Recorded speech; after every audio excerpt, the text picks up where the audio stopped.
If you're watching this video and you're a writer and you want to perhaps be a better writer and you are writing in any of the ways that I'm going to talk about in this video and you haven't stopped writing that way, then you need to stop writing that way. Today, we're going to talk about some writing patterns or writing approaches that generally should be avoided.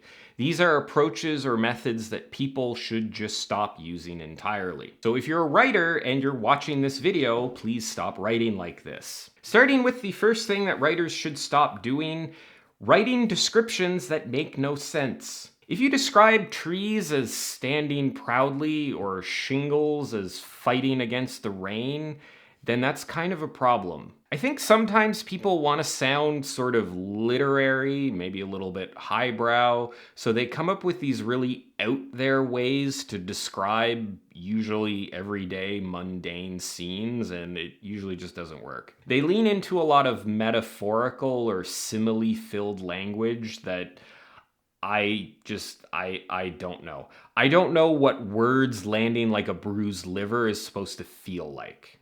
I suppose it's supposed to feel like a bruised liver. I don't know what a smile like a fresh plane crash looks like, and I don't think you do either. I don't know what saying something soft as morning dew sounds like, and no one actually talks like that. I don't know what being soft but not weak means. Is that like something made of nylon? There's a time and a place for this sort of language, but really make sure that your descriptions actually describe something. Descriptions should be sensory and concrete, not overly metaphorical. They should convey what you see or smell or feel in a situation, not random literary nonsense and metaphors. Next thing that writers should stop doing, telling and then showing. Wait, are you telling us to show, don't tell, Carl? Unsubscribe. I'm not here to tell you to show, don't tell. Well, I kind of am, but what this issue gets at is a particular pattern that happens, I think, with a lot of beginner writers. I definitely did this earlier on in my writing experience. It's more of a pattern. This happens when you directly state something and then provide some details that imply the same thing that you just stated in such a way that it didn't need to be directly stated beforehand. If you say that the town was run down and economically destitute, and then go on to describe the cracked pavement on Main Street and the boarded up storefronts and the crumbling, idle smokestacks looming over from the shuttered factory, you're telling the reader a conclusion about the town, and then you're showing them a bunch of visual or other sensory information that implies the thing you initially told them. It's almost always better to imply or indirectly give information and then have readers come to the conclusions on their own. That's really what show don't tell is about fundamentally. You'll see this sometimes with character emotions. If you say that a character seethed with anger and then you describe them balling their fists or knitting their brows or balling their brows and knitting their fists, that's sort of the same thing. I've said this before, but the most impactful impacts of your writing will be implied by it, not directly stated.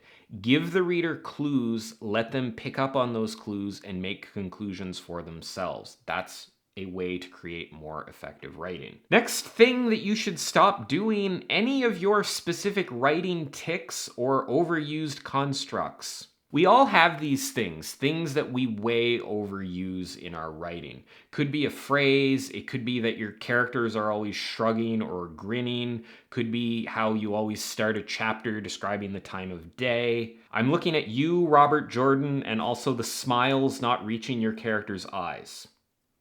Also the spanking, we seem to keep coming back to that. Every writer has little habits that they slip into, little things that we like to do because deep down we have a complete and utter lack of confidence in our actual writing abilities, so we self-soothe with these narrative tics as a way to quell the unbearable emotional pain brought about by deep-seated and highly repressed feelings of inadequacy every time that we engage in writing.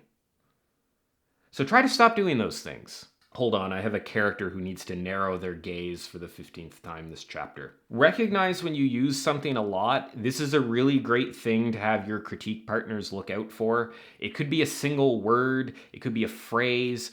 Whatever it is, recognize your habits and try your best to move away from overusing them. I will make one caveat with this. Sometimes these little tics do contribute to authorial voice and style. And in those cases, you shouldn't necessarily eliminate them. You want to eliminate these things when they happen frequently enough that readers sort of notice them and are annoyed by them. That's when it becomes a problem. If it's something that you do routinely because it's part of your style or part of your voice, don't get rid of that. That is actually important. Next way that you should stop writing: any writing that focuses on answers instead of questions. Why would you want to do this, you may ask? I'm not going to tell you because I'm supposed to focus on questions, not answers. There's a real tragedy about writers who exposit too much information, whether it's through maid and butler dialogue or character thoughts or just straight up good old-fashioned info dumps.